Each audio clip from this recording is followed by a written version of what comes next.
It's Power Hour LSU.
Let's freaking go. I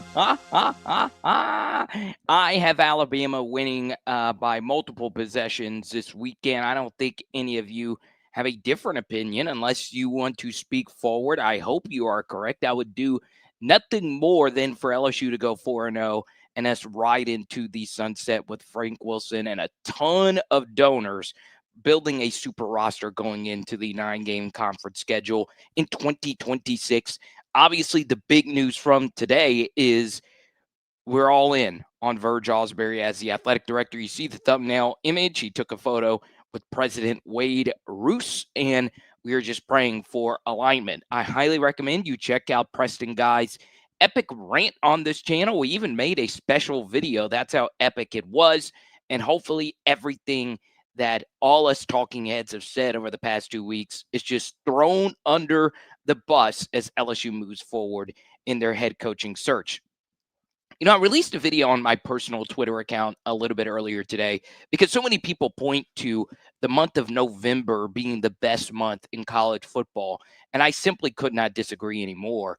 It used to be, but now with how the coaching cycles work, the big story has nothing to do with the games. It has everything to do with all these job openings. You have 4 huge jobs that are open: LSU, Auburn, Florida, and of course, Penn State. You have a sleeping giant in Arkansas where if they do get the NIL commitment, their bags could get very deep very quickly. So all these jobs are open, right?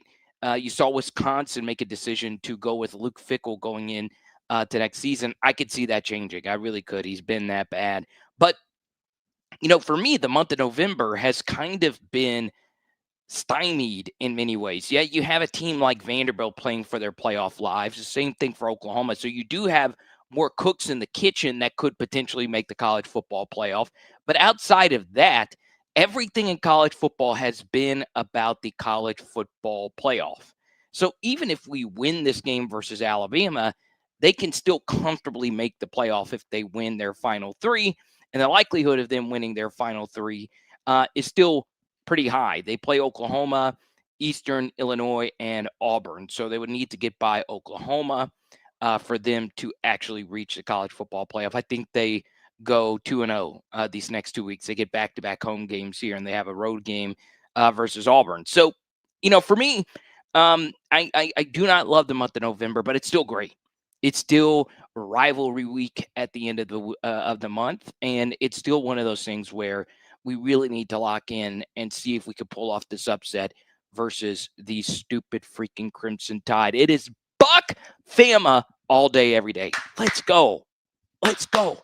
Now, I do think the big story, before I get into all my statistical breakdowns like we always do on Thursday and give you my very expert opinion on this, and we'll get into some other games a little bit later, the first thing for me is Verge Ausberry will be the guy, okay? And since he is now the permanent athletic director, there are some pros and cons to it. I will start with the cons, and that, of course, is the very serious nature of what he has been involved with the past, with the Hush Blackwell report. And then, of course, another con is that he's never been the permanent AD before. Now, there are a lot of pros where, you know, I've been speaking to some of our Discord members, some in the chat, some via private DMs, one thing that a lot of them have expressed to me, and what I've seen in our YouTube chat as well, is that you want somebody on this team and in this program that would rather die than have LSU fail. And Verge is one of those guys. And, I'm not a big believer in talking a big game, but Verge talked the absolute biggest game, almost as big as Brian Kelly did at times, saying that LSU should be in the college football playoff every single season. So, what I can tell you is that there's never been, and this includes Scott Woodward and Brian Kelly, there's not been someone that is at the head of LSU that loves LSU more than Verge Ausberry does. This guy has dedicated his entire existence to this program. So he is going to fight tooth and nail because this is his big shot, a shot that he thought probably was never going to come with Scott Woodward on the streak that he was on before the Brian Kelly thing actually happened. So that's a big pro, right?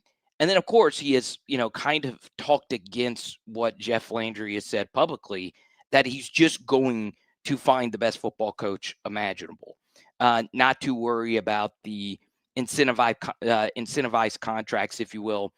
I am really excited to see where the search is going to go. I'm also very concerned because this was a day where nothing stupid happened. And we thought yesterday was going to be a day where nothing bad happened because we already knew that Verge is going to be the permanent AD. And then, of course, we had what we had to happen yesterday. Now, we get into the LSU-Alabama breakdown. And to me, the biggest difference between these two teams outside of quarterback, where Ty Simpson has exceeded all expectations and Garrett Nussmeier has fallen below all expectations, there are two of the few pocket quarterbacks in the SEC. Most quarterbacks in this conference are more known for their running than their passing. They make most of their plays with their legs, where these two are two of the few. The difference is that Ty Simpson has actually ran some. And while Garrett has run some, Ty, to me, has been a little bit more effective with his legs, a little bit more willing with his legs. Ty's accuracy has been off versus South Carolina. It was not great. But there are other games where he's been amazing. Missouri, he was pinpoint. ULM, he was 17 of 17. I know it's ULM, but that was the week after he lost to Florida State. So this is the best quarterback we have faced. But the big benefit, of course, is that he doesn't have the same juice in terms of mobility as some of these other quarterbacks, including the one we will play next week versus Taylor Green. That's a very good thing for this LSU defense because obviously quarterback mobility has been a huge problem for Blake Baker, and it's been a huge problem throughout the Brian Kelly era. Now, we get into the actual stats of this matchup. One that really sticks out to me is the red zone. All right, the red zone touchdown percentage between these two teams. It is a massive discrepancy. Alabama is top 5 in the SEC when it comes to red zone touchdown percentage, and LSU is in the bottom 3 in the SEC when it comes to red zone touchdown percentage. Alabama scores a touchdown 2 out of every 3 times when they get into the red zone. LSU scores a touchdown 1 out of every 2 times. It doesn't sound like it's that big of a difference, but it's huge. It's absolutely positively massive. And, well, we have not been good on the red zone defensively either. We do not have a good touchdown percentage in that aspect. The bonus, though, is that this LSU defense has been really good at times where the other teams have not gotten into the red zone all too often. But, when you get down into that area, how easily you score really does matter, right? Alabama does a good job scheming a lot of things up to get into the end zone. And then, of course, Ty Simpson has been pinpoint in that area. If you are interested, you can go to Power Hour SEC. We have done a gazillion Ty Simpson film studies. I did not know going into the season that Alabama would be one of the bigger teams on Power Hour SEC. So we've done a lot of Alabama breakdowns. Their defense is really good. This isn't a typical Saban defense. This wouldn't be a top 7 Saban defense, but this defense is good. 18, Bray Hubbard is probably their best overall player, but man, they have some dudes on there that are absolutely killer. Deontay Lawson had a big interception in this game last year. He's number 0. Justin Jefferson, number 10 for Alabama, is a really good football player. In fact, before we get to some of your comments here, let's take a look at their PFF grades, and boom, you can see for yourself that this defense, you could see Bray Hubbard, really highly rated player, but then these corners for Alabama have been good. Now, I will say, Dijon Lee, number 5, Xavier Brown, number 2, and then number 1, Damani Jackson, you can beat them over the top, right? There was a double move versus Georgia that they gave up. There was a huge explosive touchdown.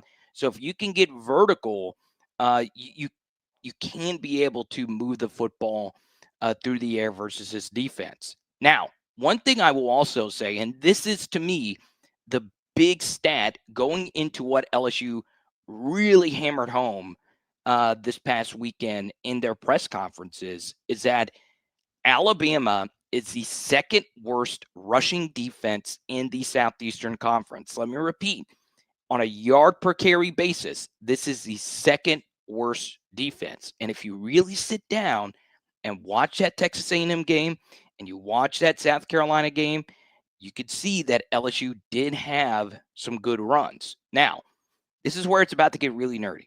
I'm not going to pull up the chart here, but you can go see it right now on Patreon. Ask anybody. A Patreon membership is well worth it. If you sign up for the Patreon right now, you'll get your first month free on me, and I'll send you a Joe Burrow card in the mail.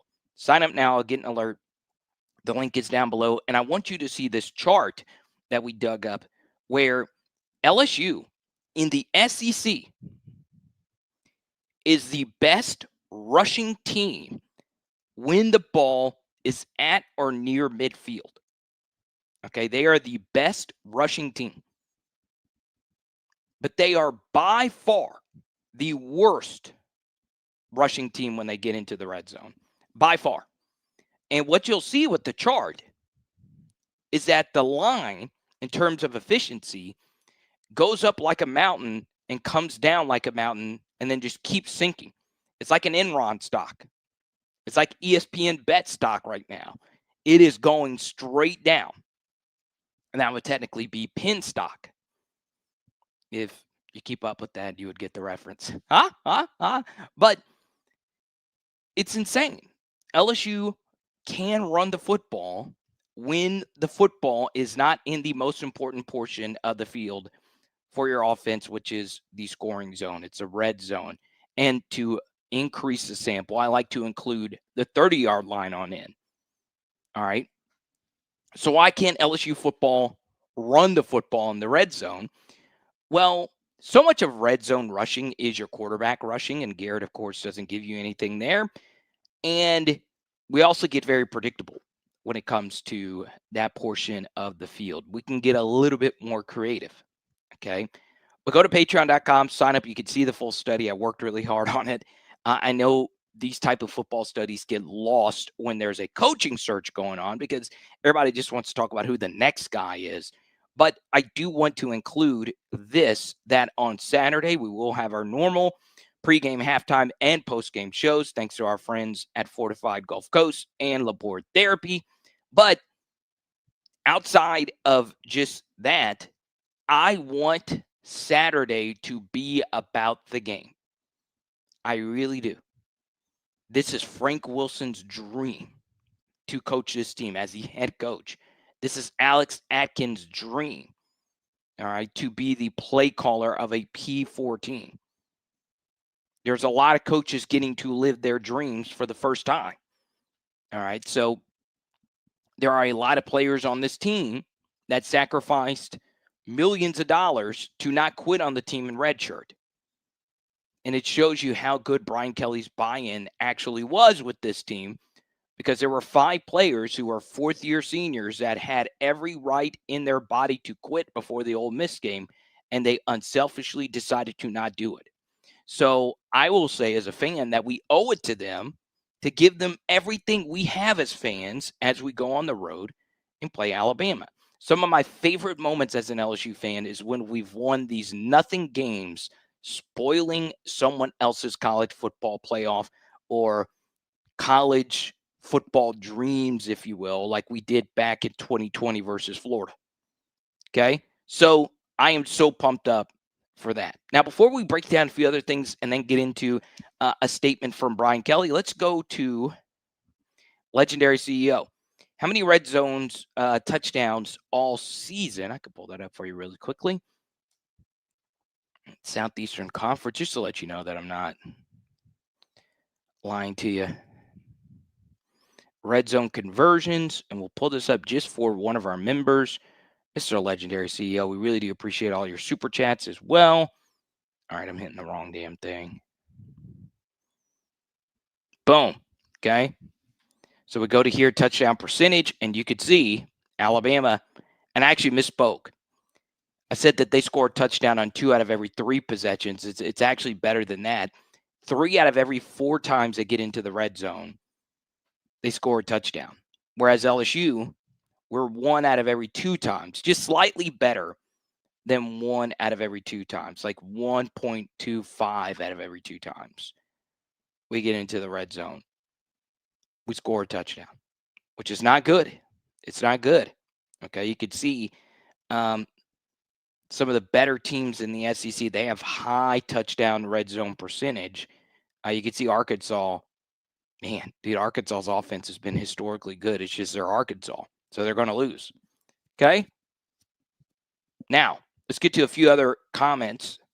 Let's go to Murphy J. If Harlem can run the ball, Nuss can play action and go over the top. If not, same old, same old. We say hi to Victoria. What's up? Good to see you, my favorite triathlete on the planet. Let's go to Chance Carter. You kind of had the scoop the other day, or the scooper. Yeah, Piper Hutchinson. She was a great guest. I actually, whenever you have a guest on like that, who's a first timer, I shared a few things about her before going on. Is that, I like to really vet my guests because, we've never had a bad guest, and obviously she was phenomenal, one of our better guests. And part of the reason I want her on here is because I don't know anything about presidential searches. I did fail to ask a few deeper questions looking back on it, and I hate myself, but I always say that after every interview. There is a question that I always want to ask that I fail to do so. Okay? We side of King M. We side of 904 Drew. Let's go to S. Bean. What's up? I think I know who this is. Saturday night will be a tell-all for the remaining season. Yeah, I think so. What he means by tell-all, I don't think he's saying, hey, if we don't win, we can't win the final games. I think what you're saying is, do we get that typical interim bump before we go into the final few weeks of the season where most of the focus will be on the next coach of LSU? Okay? Let's see. I want to get to this right here. There's quite a few people that were wondering if Brian Kelly was going to say something to the LSU fan base, and he finally did. And I do feel like it's owed to him for us to bring it up. And I will say it for our podcast listeners. Dear Tiger fans, moving to Baton Rouge 4 years ago, my family and I were clear. There would be no halfway. We would be all in for LSU and for Louisiana. Yeah, okay, so let's start here. And I said publicly, tweeted this out, that this was a beautiful message. I don't agree with the first portion. I don't think he was all in. And I could get into why for a few different reasons. I'm not saying that he just mailed it in overall, but there's a lot of things I could point to for him being a little bit more all in. We continue. The journey began with great expectations with my own vision of how to get there. Sometimes the journey does not end the way that we hope. But when I think of our time together, I will remember and appreciate what we accomplished. A Heisman Trophy winner and more than dozen Tigers playing on Sundays, 39 players, all SEC academic honor roll in 2024 alone. My daughter and son earning advanced degrees from LSU, and a third who began his career working at the university. The roar of Death Valley when we beat Alabama in 2022. The losses will always hurt, but I will remember all of the wins. Okay. The problem with the roar of Death Valley when we beat Alabama is that it kind of sticks you, and this is obviously some analysis before we get to the final portion of this. That will always just kind of stick you in the heart, right? Because you would just go back and say, damn, I wish we had more victories like that. Well, we continue. I don't need to tell any of you how special Saturday nights in Tiger Stadium are. I am honored to have worn the purple and gold and been a part of it. As everyone heads on their way to see the Tigers play, I wish Coach Wilson, the coaches, and our players the best this weekend. I know they will do their best for themselves for LSU. We'll be watching and cheering for you. The journey may have ended, but it's a journey that will stay with me and my family forever. Go Tigers. Beautiful statement. I have no complaints about that. I do think it's, you don't want a statement like that to be too long. But I wanted to share with you, if there was one chart that you could seriously point to as to why Brian Kelly got fired, I actually think there's two. This was another Patreon statistical deep dive that we did. It is up for you, patreon.com/LSU football. And if you're a YouTube member, these YouTube membership, these studies are also posted on the YouTube membership. So you could see legendary CEO has a cool little insignia next to his name. He signed up for the membership. So you just hit that join button, and there you go. All right. I want you to look at this. And if you're not really a stat guy, I will break this down for you. And if you're listening, I'll break it down for you as well. Okay. So, what this chart is showing is a chart of how many top 1,000 Shrine Bowl players are on each and every team. All right. So, what is a Shrine Bowl player? Well, every year, there are a few college all-star games that are held for recruits. I say recruits, current college football players that they can go and showcase their talents for NFL evaluators.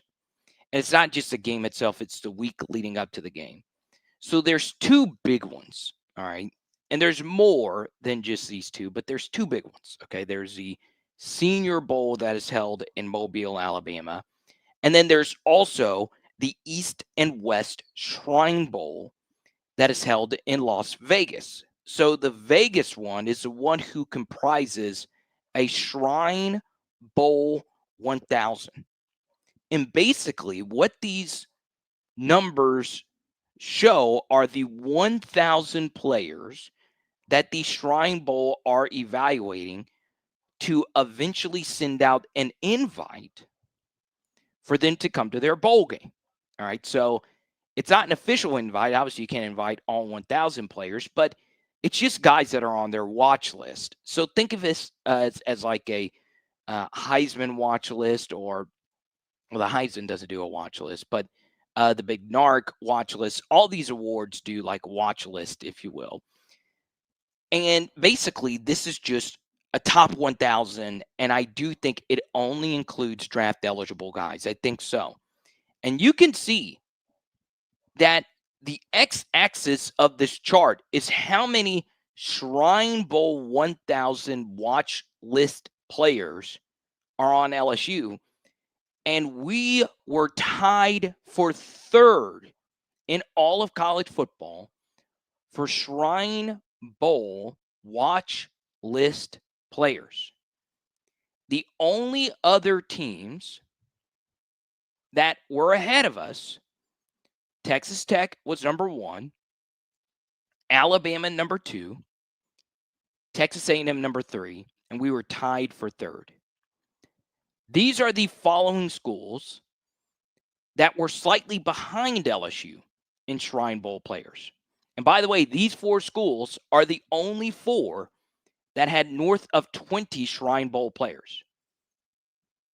All right. So right behind LSU, we have Notre Dame, Oklahoma, Miami, Oregon, Ohio State, Indiana, Ole Miss, and Georgia.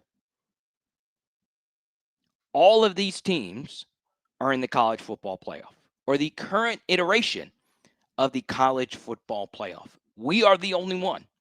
All right, now Miami isn't, but they should be. They've choked because they have Mario Cristobal, who in many ways is a Brian Kelly clone because, well, he's really good at making really big mistakes with in-game coaching. But all these other teams, Oklahoma's just outside the playoff. Notre Dame is in the playoff. Oregon, Indiana, and Ohio State. We have, 7 more Shrine Bowl guys in Indiana and Ohio State? They're the number 1 and number 2 teams in the country. Now, we'll say, Indiana and Ohio State, they would have more if you would include, in particular for Ohio State, underclassmen for their Shrine Bowl 1000. But this right here, this chart, if you were to show anybody that is defending Brian Kelly, this is how big of a disaster this season actually was. We are the only team. Look, we are the only team. Now, Baylor's been a disaster, but they're a little bit behind us. Auburn as well. Michigan, Penn State, and Missouri. Okay? There is no reason for this team to be a 3-loss team right now. No reason.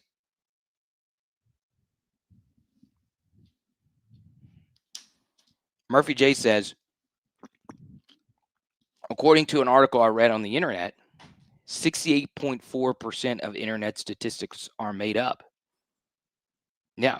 So what if I told you that article you read is probably made up? Because stats don't lie. They do deceive, though. All right? Stats hardly ever lie, but they can deceive you. Right? Now, coming up next, we will get into the juiciest coaching rumor right now in the SEC. PHL Nation, it's time to lock in and get serious really quickly with our friends at Fortified Gulf Coast and FortifiedGulf.com. This is my buddy Ramey. He is one of many Fortified Gulf Coast inspection professionals that are doing something to help you not only save your home, but your memories. The Fortified program got started about 13 years ago. We adopted it here in New Orleans about 2.5 years ago. It's a more advanced way of doing the roof. It adds an extra layer of protection, whereas even if a hurricane was to pull the shingles off this roof, water will still not get into the house. So yes, your establishment is important, but what about the things you can't replace? That family scrapbook or that painting that's been handed down from Meemaw to Papaw and to you. It is important to protect that today with Fortified Roofing. And while this seems like a priceless asset, did you know it can actually save you on your homeowner's insurance up to 37% if you are in South Louisiana? Just call the number 504-444-7563. That's 504-444-7563 or visit FortifiedGulf.com. That's Power Hour Network listeners and viewers. You might be consuming this content with that crick in your back that you've been trying to get rid of for so long. Take this as your sign today to book your appointment with LabordTherapy.com. In the Lafayette region, there is no one that you will find that cares more about any different type of pain that you might have than the team at LabordTherapy.com. Book today. Once again, that's LABORDE therapy.com, or you can visit one of their 5 locations, all throughout the Lafayette region.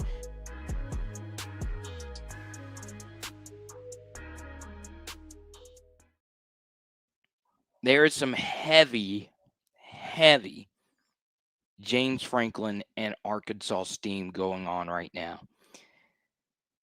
I am a little bit perplexed as to why James Franklin's name has not popped up more for LSU, Florida, Auburn, and so on.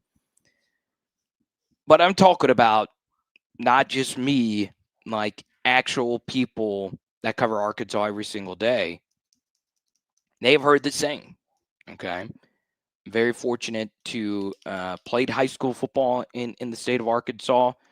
Got to have lunch right before the season with a bunch of Arkansas boosters. Shout out Little Rock. It was a great experience for me doing Arkansas film studies, and I still do. But that doesn't mean anything until you sign on the dotted line.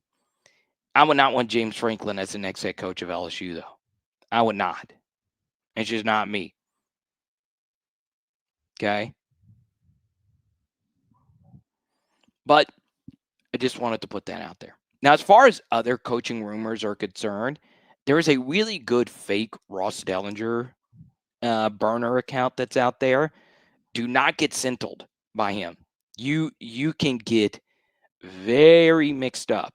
This guy is really, really, really good at hiding the fact that he is a fake account. Has Ross's picture and everything. So be on the lookout for that. Okay. Now, next thing. I think there is one bet that I love this weekend in the SEC that I adore, that I would take to the bank. And we've already seen some line movement with it. Texas A&M and Missouri. Now, if you could still get 6.5, I got it at 7. I don't mind taking it at 7. I think A&M blows them out. I really do think so. Missouri without Bo Perbula, I think A&M's a special team. And look, I'm not going to get too carried away with them ending the Brian Kelly regime. But you're getting Texas A&M off a bye week. Missouri a little banged up. I wasn't too high on Missouri going into the season. You know, the one thing Missouri can do that we can't is run the football. And we did have some success actually running on Texas A&M. So the Ahmad Hardy show could be on full display. We'll see. We then get to the morning game. Georgia 9.5-point favorites over Mississippi State. This seems like the side here is Georgia. You know, Georgia is not going to be a sexy play for the rest of the season because they have not won 1, not 2, not 3, but 4 games this year where you could seriously say, how in the hell did Georgia win that game?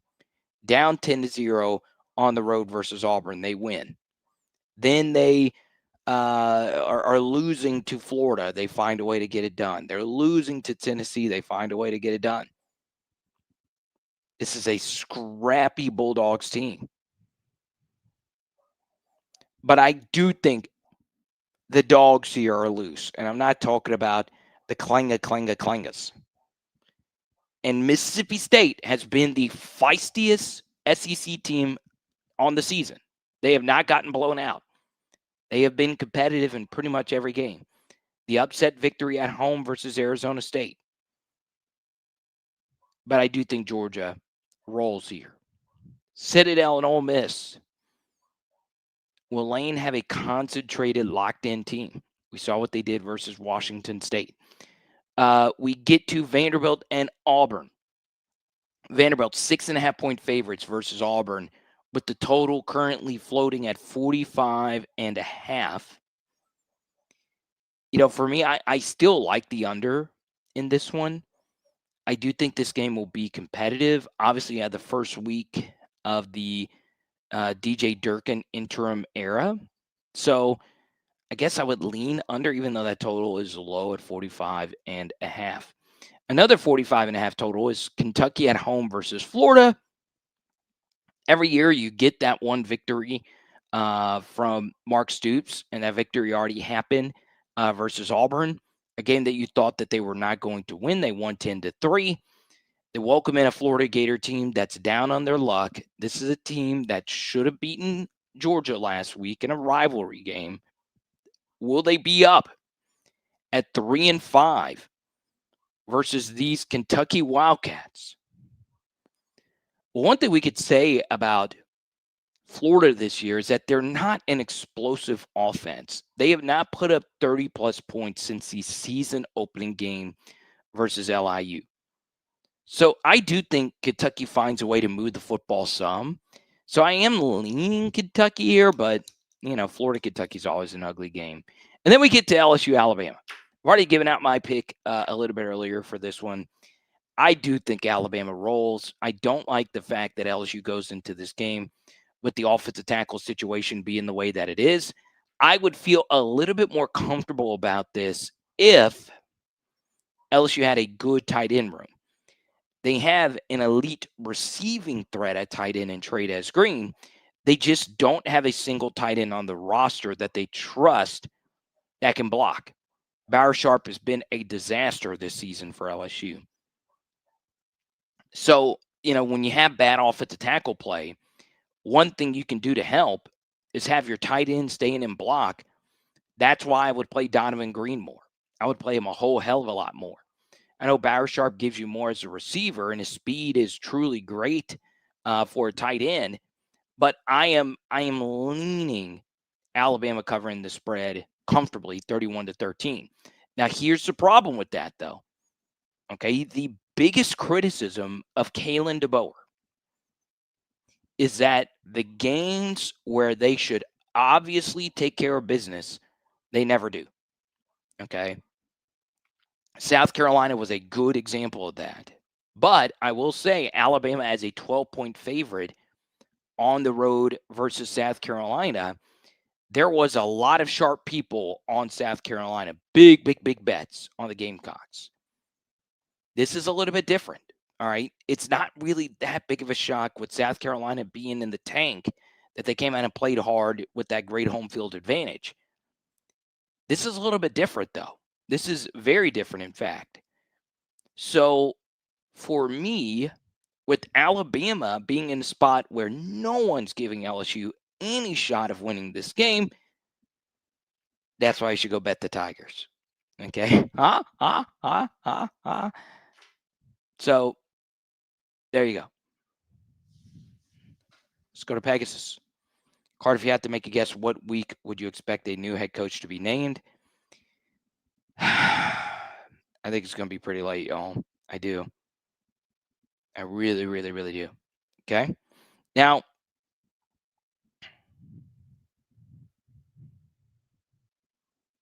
I want to thank... wait, what was this?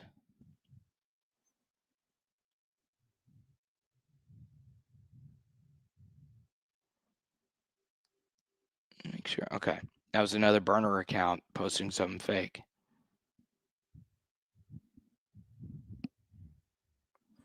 I want to thank the Go team for having me on their show last night. Zombie Bob, I appreciate you. Zombie Bob's a big time viewer of the channel. I really, really, really do appreciate it. Now, we do have one final break, and then we'll wrap up this glorious show. And I'm supposed to have it pulled up here. Oh, okay. Here we go, right after this. Let's go! On a journey together with Zion Imaging, I want you to see this experience up close. And me as a wedding and event DJ, I watched how everybody had so much fun with Zion Imaging. And a big reason for their success is the team. Yes, Jaron Thomas and his family started this off as a passion project, and they have one simple goal in mind: taking your event to the next level. Whether it's a wedding, reunion, quinceañera, school, or corporate event, Zion Imaging is all about family-friendly fun. And I I got to show you on this tour the high-level technology that quickly sends your video session to your phone, whether it's iPhone or Android. Yes, it's the Zion Imaging 360 spin booth experience serving North Texas, North Louisiana, South Arkansas, Orlando, and more.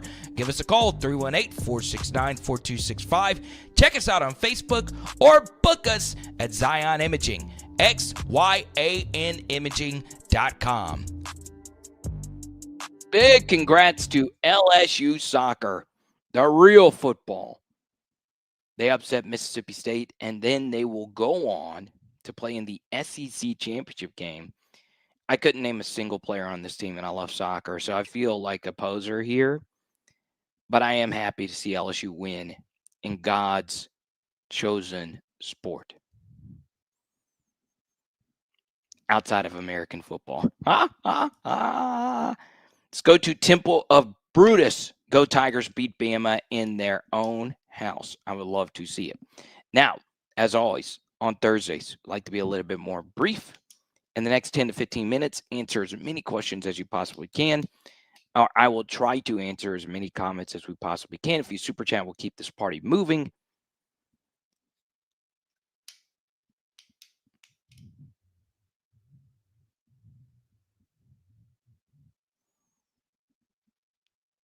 Let's see.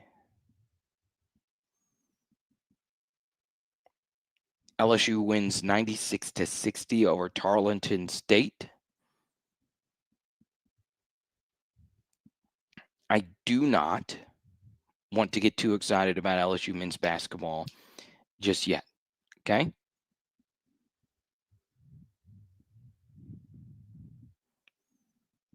Now, I mentioned Brian Kelly's statement a little bit earlier. This is Verge Ausberry's statement here. Okay?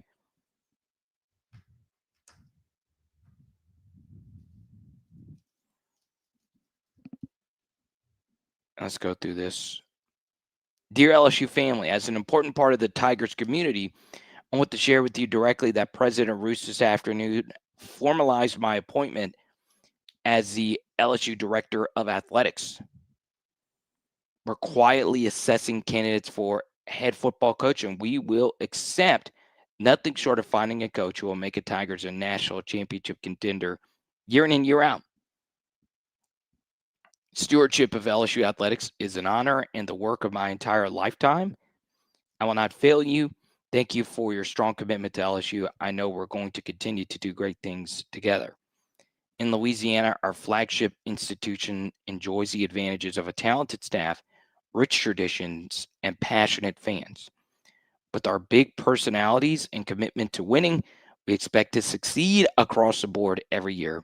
As Tigers, we accept no less. We are LSU.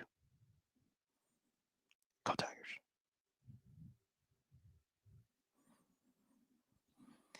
Let's go to Pegasus. Is Ohio State the only elite team this year, or is it just a bunch of really good teams? Well, we'll see how they do versus Indiana in the Big Ten Championship. Murphy J says, why not Frank? Well, why not?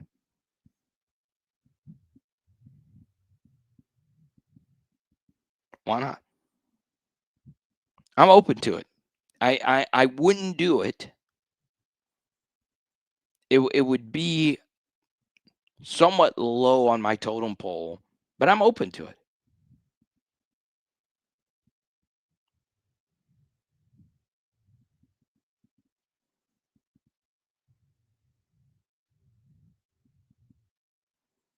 It still is crazy, though, that LSU in 2021 almost pulled that off versus Alabama.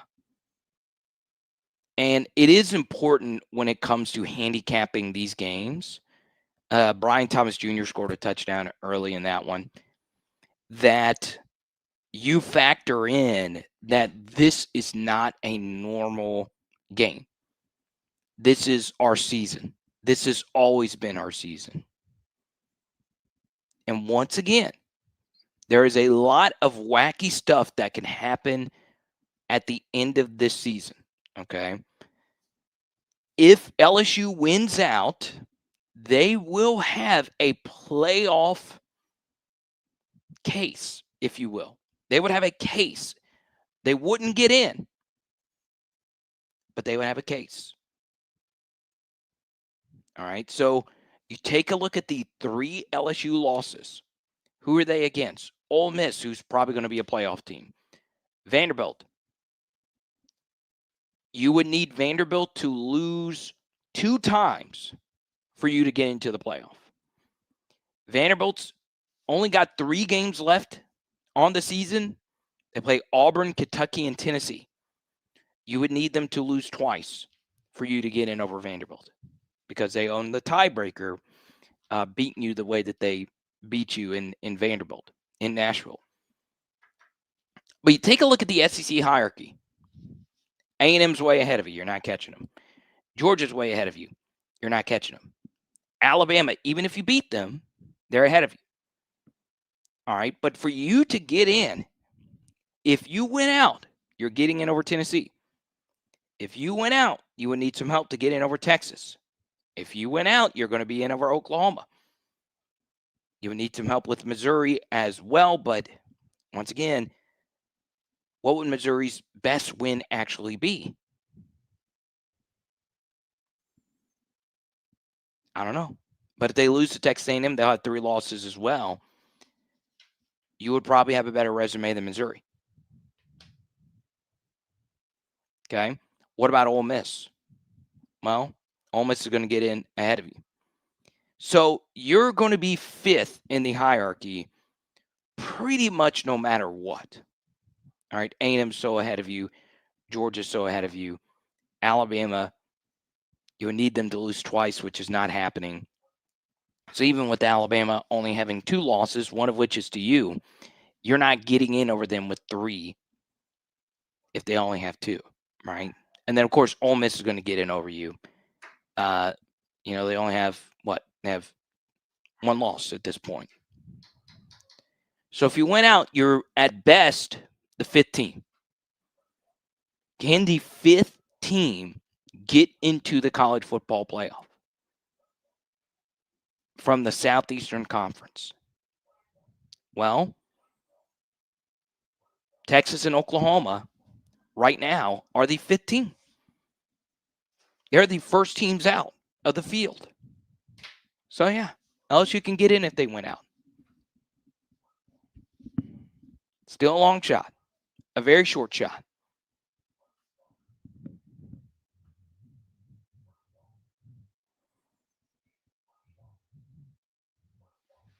My favorite non-SEC team to watch? I mostly do just watch SEC, but honestly, one of them is Kansas. I'm a big fan of Lance Leipold. Love watching Kansas play. I know they're not that great this year. I love watching Oregon. I do. Dylan Thielman and Dante Moore and the Ducks. They're fun. Indiana's a lot of fun. ACC football is just chaotic. It's just chaotic. Okay.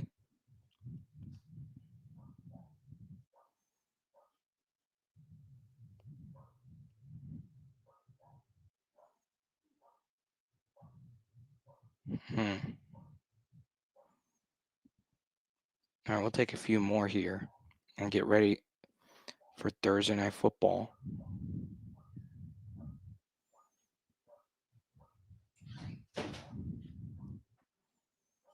Alex says no running game. Put your comments on it. What does that do? That is tall. That's cool. That is really cool. Huh?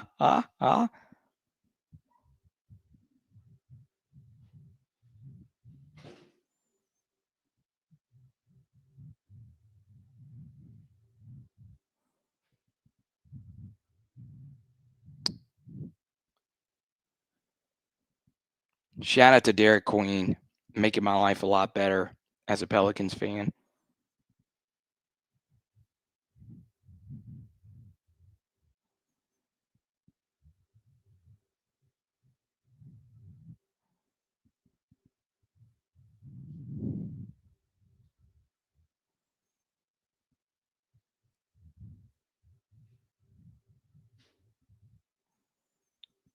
I feel bad for Chargers fans thinking that Trevor Penning is going to be the answer to their problems. But they traded for him. We'll see what happens.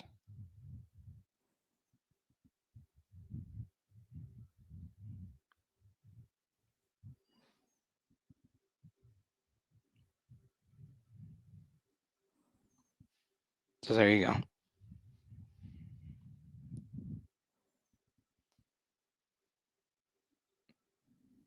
Good show. I'm going to beat you out the door. I don't know if that's a good thing or a bad thing, but good to see you.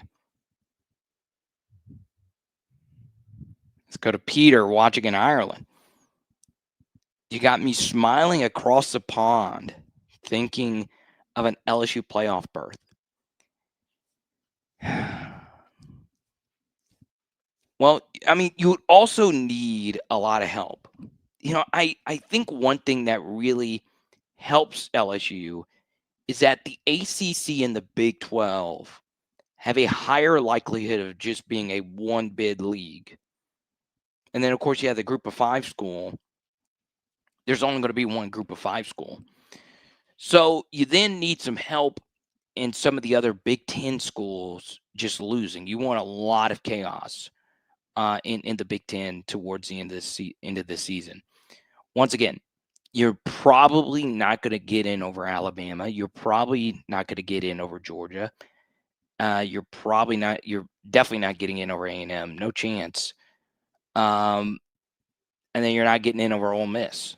So you would be the 5th SEC school getting in. Okay. You would also need Notre Dame to lose. Notre Dame losing would be big. I didn't know Bryant is an Irish Celtic name. I didn't know that. Me and Jason Tatum are related. That is crazy. Y'all didn't know that. My uncle is Larry Bird. And my great uncle is Red Orbeck. That is I did not know that. But I've always felt the lineage in my blood. Okay. But yeah, guys, thank you so much. Great show tonight. Don't forget, you'll get a pregame, halftime, and postgame show for Saturday night in Bryant-Denny. Now, a few years ago, before the 2022 Alabama LSU game, the biggest moment of the Brian Kelly era. All right.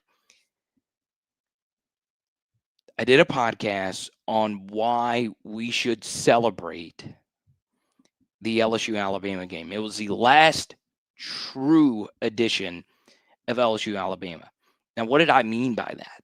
Well, it was the last time those two played a game where the playoffs were decided by that game. Right? If you lost that game, you were out. If you won that game, you were likely going to the playoff. And that had been the case for a decade. And then obviously after that, the big thing about that game was it knocked Alabama essentially out of the SEC championship. And it also knocked them out the playoff. They ended up being the number 5 overall team. But now with the 12-team playoff, it's not the same. But now it is for real the last LSU Alabama game because we will not play them every year. And to me, the most undertold story of this coaching search is the new schedule. It is going to look so different playing a 9-game conference schedule. Okay? It is a different beast. All right, y'all. We'll see you on Saturday. Don't forget, and I normally just do it for the live streams, but by midnight tonight, if you sign up for the PHL Patreon, you get your first month free. If you don't like it, you can just cancel, and I'll send you a Joe Burrow card. That's how much I believe in the product. It is Power Hour LSU. Boom! Tonight, we are doing Gumbo. My mom made some gumbo and sent it to me. Let's go. Let's go.